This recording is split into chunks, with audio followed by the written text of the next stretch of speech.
బొల్లో బ్రహ్మనాయుడు వ్యాఖ్యలపై సీఈఓకు టీడీపీ నేతలు ఫిర్యాదు చేశారు. ప్రతిపక్ష నేతలపై బ్రహ్మనాయుడు వ్యాఖ్యలపై చర్యలు తీసుకోవాలని డిమాండ్ చేశారు. పల్నాడు ఎస్పీ రవిశంకర్ రెడ్డిని తక్షణం మార్చాలని టీడీపీ నేతలు కోరారు.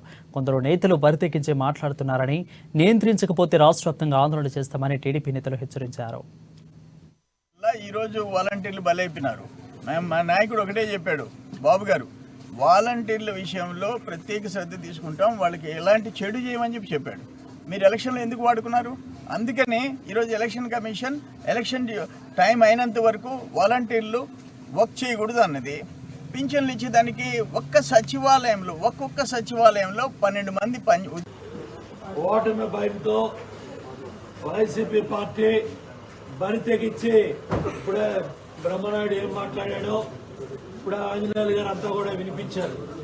అంటే బూతుల సంస్కృతి, బరి తెగింపు, బూతుల మీద దౌర్జన్యం, కొంతమంది ఎస్పీఎల్ అడ్డం